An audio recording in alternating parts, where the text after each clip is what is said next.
नमस्कार, आप देख रहे हैं एवन उत्तराखंड और मैं हूं आपके साथ आयुषी गुप्ता। बुलेटिन की शुरुआत करेंगे इस वक्त की हेडलाइंस के साथ।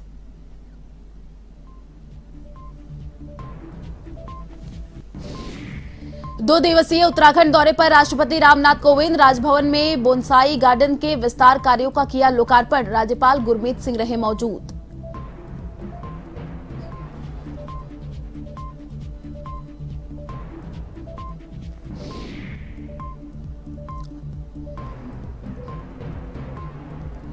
मुख्यमंत्री पुष्कर सिंह धामी ने पूर्व सीएम हरीश रावत से की मुलाकात। धामी ने हरीश रावत के स्वास्थ्य का जाना हाल। शपथ ग्रहण समारोह में नहीं पहुंचे थे हरीश रावत।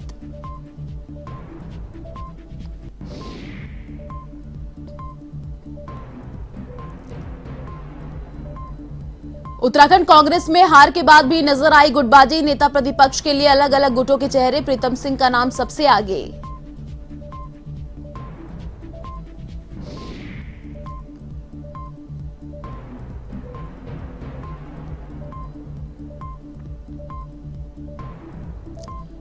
उधम सिंह नगर में दर्दनाक हादसा। मजदूरों से भरी ट्रैक्टर ट्रॉली पलटने से 50 मजदूर गंभीर रूप से घायल। 2 महिलाओं की मौत। आधा दर्जन लोग जिंदगी और मौत की लड़ रहे जंग।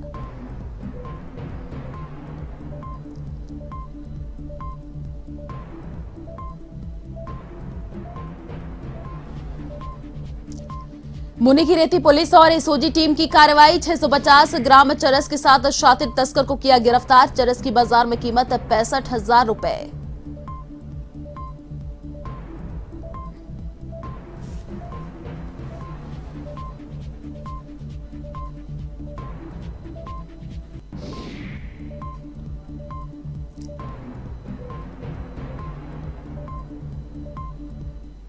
और अब खबरें विस्तार से। राष्ट्रपति रामनाथ कोविंद देवभूमि में 2 दिवसीय दौरे पर हैं। यहां उन्होंने उत्तराखंड के राजभवन में बोनसाई गार्डन के पुनरुद्धार और विस्तार कार्यों का लोकार्पण किया। उत्तराखंड के राज्यपाल लेफ्टिनेंट जनरल गुरमीत सिंह और उनकी पत्नी गुरमीत कौर भी इस अवसर पर उपस्थित रही। राष्ट्रपति कोविंद ने राजभवन उत्तराखंड में इस पहल की तारीफ की। राष्ट्रपति भवन में भी इस प्रकार की शुरुआत के किए जाने और इसमें राजभवन उत्तराखंड का सहयोग किए जाने की बात कही। राज्यपाल गुरमीत सिंह की पहल पर राजभवन परिसर में स्थित इस बोनसाई गार्डन को 1500 वर्ग मीटर क्षेत्रफल में तैयार किया गया है। गार्डन में लगभग 220 प्रकार के बोनसाई पौधे संरक्षित किए गए हैं, जिनमें फ्लावरिंग बोनसाई, फ्रूट बोनसाई, क्लाइंबरस तथा विभिन्न लुप्तप्राय प्रजाति के बोनसाई पौधे रखे हैं। राज्यपाल ने इस बोनसाई गार्डन में 500 अत्यंत विशिष्ट प्रजाति के अतिरिक्त पौधे संरक्षित करने के निर्देश दिए हैं। इसकी जानकारी आम जनमानस को भी मिलनी चाहिए। हर साल राजभवन में लगने वाले पुष्प प्रदर्शनी में आने वाले लोगों के लिए यह बोनसाई गार्डन मुख्य आकर्षण रहता है।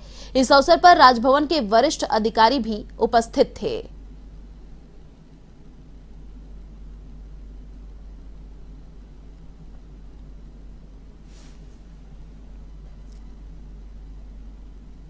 उत्तराखंड के नवनिर्वाचित मुख्यमंत्री पुष्कर सिंह धामी ने पूर्व सीएम और कांग्रेस नेता हरीश रावत से मुलाकात की। धामी ने पूर्व सीएम के स्वास्थ्य का हालचाल भी जाना। आपको बता दें कि हरीश रावत निमंत्रण मिलने के बावजूद प्रदेश के मुख्यमंत्री के शपथ ग्रहण समारोह में शामिल नहीं हुए थे। इसके बाद हरीश रावत ने फेसबुक पर पोस्ट कर बताया था कि उन्हें सम्मान के साथ नहीं बुलाया गया था। अगर ससम्मान बुलाया जाता तो वे कार्यक्रम में जरूर आते। मुख्यमंत्री पुष्कर सिंह धामी को टैग करते हुए पूर्व मुख्यमंत्री हरीश रावत ने फेसबुक पर एक पोस्ट साझा की थी।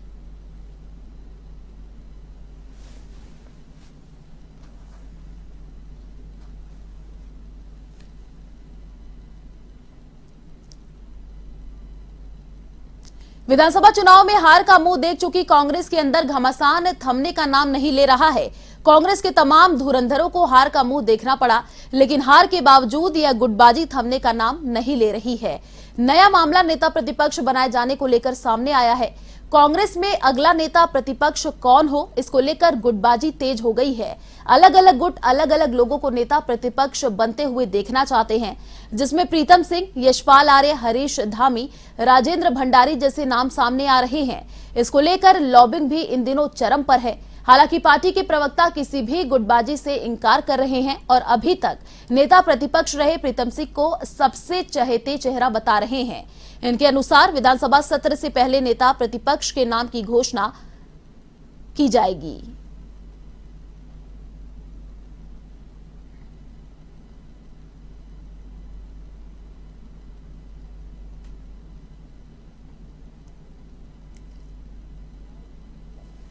मंथना चल रही है, मंथन हो सकता है क्योंकि गणेश गोध्याल ने बहुत कम समय में कार्यकर्ताओं में बड़ा हौसला अफजाई की थी। समय कम मिला, अब हाईकमान जिसको भी चाहेगा, हमारा सिपाही उसको स्वीकार करेगा और निश्चित तौर पर बहुत जल्दी हमको हमारा कमांडर भी मिल जाएगा, हमारा नेता भी मिल जाएगा जो प्रदेश को कार्यकर्ताओं में जोश भरने का काम करे। उत्तराखंड की 5वीं विधानसभा का 3 दिवसीय पहला सत्र 29 मार्च से प्रारंभ होगा।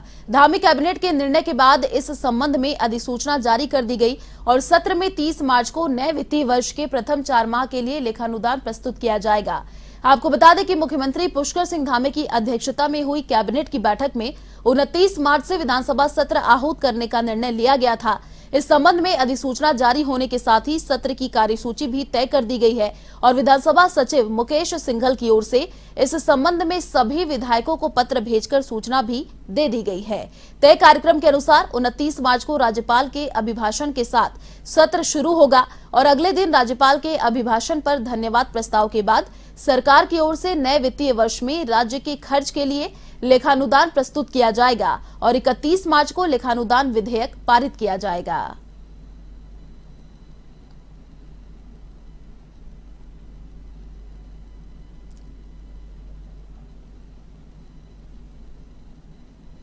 उत्तराखंड के मुख्य सचिव एसएस संधू ने उत्तरकाशी के भटवाड़ी में रैथल और हर्षिल गांव का निरीक्षण किया और पर्यटन विकास संबंधी कार्यों का जायजा लिया।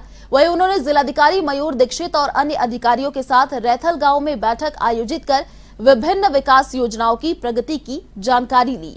साथ ही आवश्यक दिशा निर्देश भी दिए गए।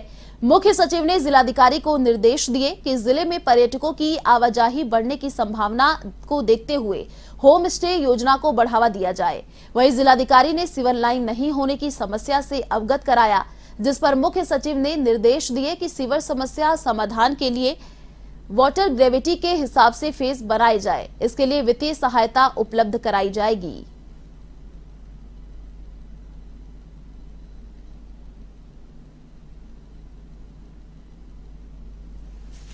का जो काम चल रहे हैं और होम स्टे का बहुत ही अच्छा एक्सपीरियंस देखने को मिला।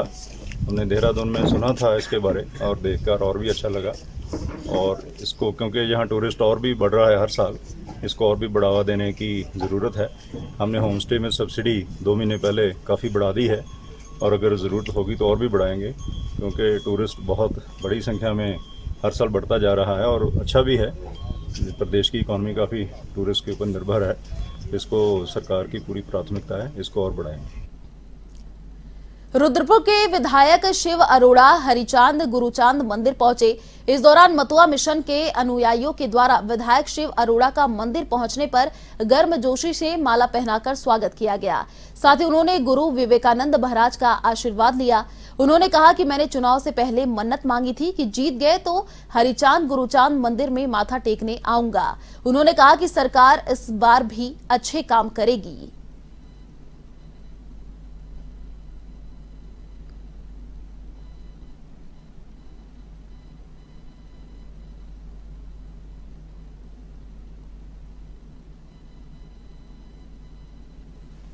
पुष्कर सिंह धामी जी के नेतृत्व में प्रचंड बहुमत की सरकार आई और उत्तराखंड का विकास करने के लिए आई है।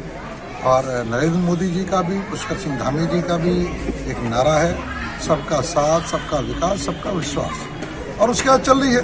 अभी तो आरंभिक चरण है और मुझे लगता है कि सबके विकास के लिए है। अभी शीर्ष नेतृत्व के निर्णय होते हैं, मुझे नहीं लग रहा इसके बारे में कुछ बोलने की आवश्यकता है। सिलेंडर फटने से गंभीर रूप से घायल युवक की मदद के लिए मसूरी एमपीजी कॉलेज का छात्र आगे आए हैं।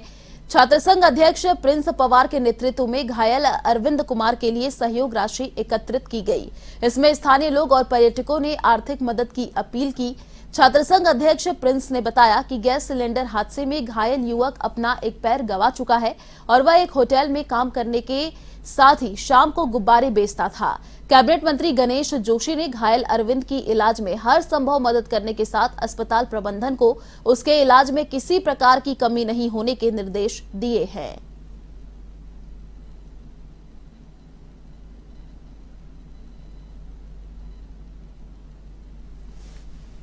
बहुत दुखद घटना हुई थी। हमारा एक 19 वर्षीय युवक जो कि पूरी तरह घायल हुआ, उसने अपना राइट पैर जो है गंवा दिया है और बहुत ही दुखद घटना है। वो प्रत्येक दिन वो काम करता था, परंतु कल एक होनी ऐसी हुई कि उसका जो पैर था 100 मीटर दूर जाके गिरा, जो कि गैस सिलेंडर में विस्फोट होने के कारण गिरा था। ऋषिकेश के आईडीपीएल कॉलेज के प्रधानाचार्य की ओर से हाई स्कूल और इंटर के छात्रों का भविष्य दांव पर लगाने का मामला सामने आया है।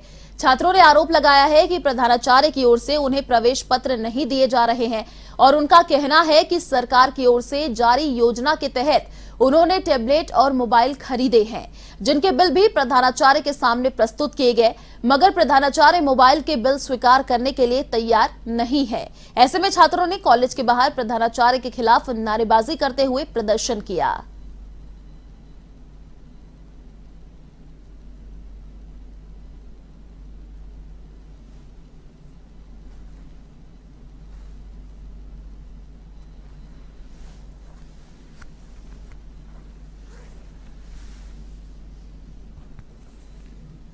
सरकार द्वारा एक योजना आई टैबलेट के लिए, कक्षा 10 वाले के लिए और कक्षा 12 के लिए। बच्चे के खाते में पैसा आया।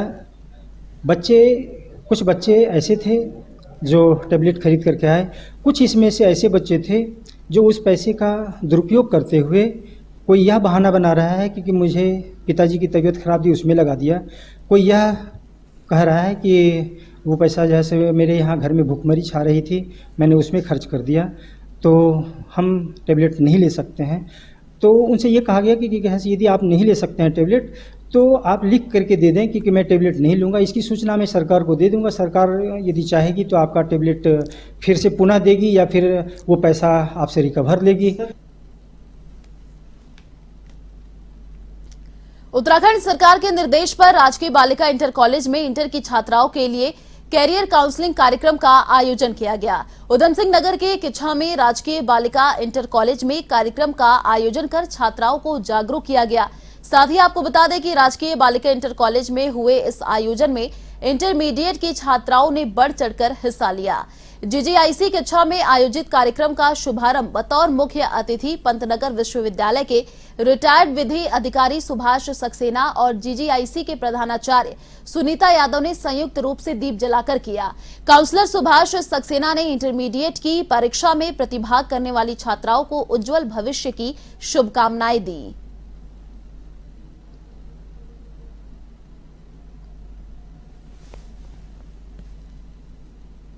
करियर के बारे में, विषय चयन के बारे में, तो तैयारी तो ऐसे पूरे साल ही चलती है। उनको काउंसलिंग की जाती है, बच्चों को किस फील्ड से आ रहे हैं, उनको क्या प्रॉब्लम हो सकती है, किस फील्ड में अच्छा कर सकता है, उसकी जानकारी दी जाती है। लेकिन आज उनको जो परीक्षा में सफलता प्राप्त करके फिर अपना पहला पायदान चुनना है, उस जगह की जानकारी दी गई है। कैसे पेपर सॉल्व करना है, घबराना नहीं है। एक पेपर अगर गड़बड़ भी हो जाए तो उसके बारे में ज़्यादा सोच करके आगे के लिए सोचना है।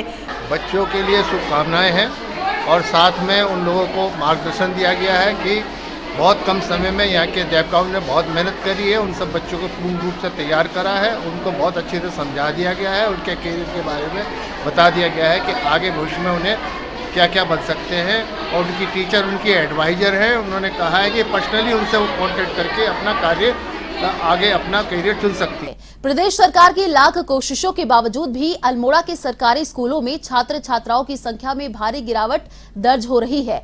बोर्ड परीक्षा में इस बार छात्र छात्राओं की संख्या में भारी कमी दर्ज हुई है। शिक्षा विभाग के आंकड़ों के मुताबिक पिछले साल की तुलना में इस बार 3043 परीक्षार्थियों की संख्या घटी है। साल 2021 की बोर्ड परीक्षा में 20,660 परीक्षार्थी पंजीकृत थे, जबकि इस बार यह संख्या घटकर 17,617 पहुंच गई। परीक्षा केंद्रों की संख्या भी इस बार घटी है और वर्ष 2021 में जहां 129 परीक्षा केंद्र थे, वहीं 2022 के लिए जिले में 123 परीक्षा केंद्र बनाए गए हैं।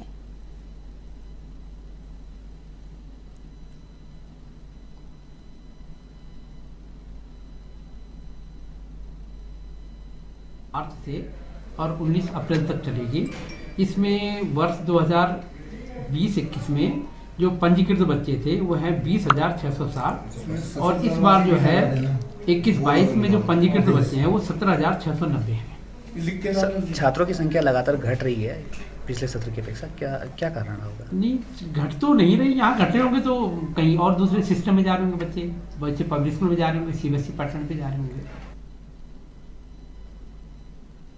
उत्तराखंड में जहां सरकारें पहाड़ों में बेहतर स्वास्थ्य सुविधाएं मुहैया कराने के दावे करती हैं, वहीं ये दावे धरातल पर खोखले साबित होते नजर आते हैं और पहाड़ों के अस्पताल महज रेफर सेंटर साबित हो रहे हैं। यकीन मानिए, खुद चमोली जिले के मुख्य चिकित्सा अधिकारी ने विशेषज्ञ चिकित्सकों की कमी से जूझते हुए चिंता जाहिर की है। साथ ही उन्होंने कहा कि बड़े स्तर पर इस चिंता पर गहन विचार की आवश्यकता है कि आखिर क्यों विशेषज्ञ चिकित्सक हो या फिर एमबीबीएस डॉक्टर, आखिर उत्तराखंड में चिकित्सा पद्धति से विमुख होकर क्यों चिकित्सक अपना त्यागपत्र देकर पहाड़ों से वापसी कर रहे हैं।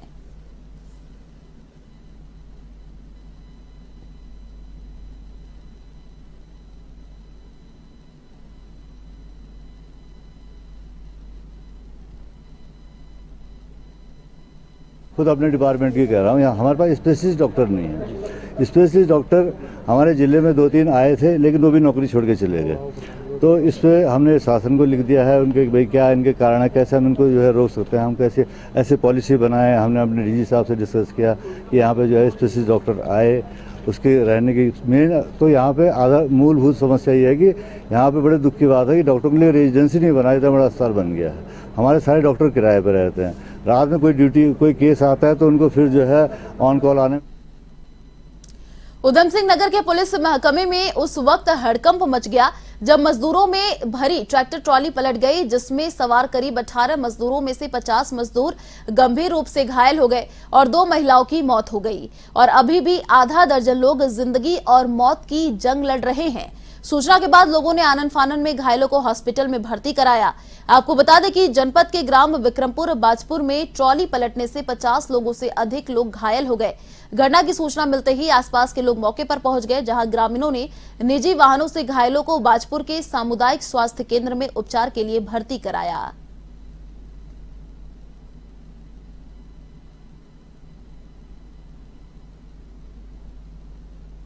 खेड़ा क्षेत्र में विक्रमपुर गांव है, तो इसके समीप एक मोड़ पर एक ट्रैक्टर ट्रॉली जिसमें के लोग सवार थे, जो मजदूर बताए जा रहे हैं, महिलाएं थी और वो आ रहे थे, तो वहां पर ओवर स्पीड रही या नियंत्रण नहीं रहा ड्राइवर का गाड़ी उस पर ट्रैक्टर ट्रॉली पे, तो वो पलट गई और उससे जो है उसमें काफ़ी 30 लोग जो घायल हुए हैं। 2 लोगों की उसमें 2 महिलाओं की उसमें मृत्यु हो गई है। मुनि की रेती थाना इलाके में सच्चा धाम घाट से बहे गुजरात के पर्यटक मनीष का शव बरामद कर लिया गया है और पुलिस ने शव कब्जे में लेकर पोस्टमार्टम के लिए भेज दिया है। जानकारी के अनुसार सुबह गंगा में सर्च ऑपरेशन चलाया गया और एसडीआरएफ की टीम को बैराज जलाशय से एक युवक का शव बरामद हुआ, जिसकी पहचान गुजरात निवासी मनीष के रूप में हुई।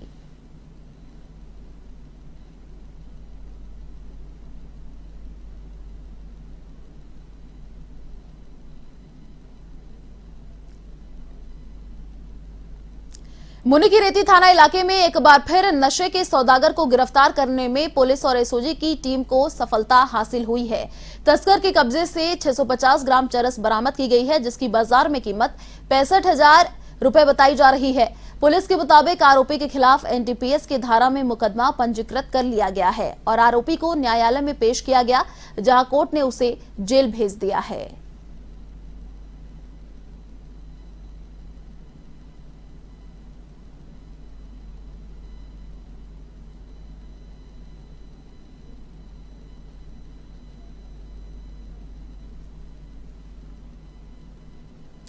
फिलहाल इस बुलेटिन में इतना ही। देश और दुनिया की तमाम बड़ी खबरों को देखने के लिए आप देखते रहिए A1 टीवी। नमस्कार।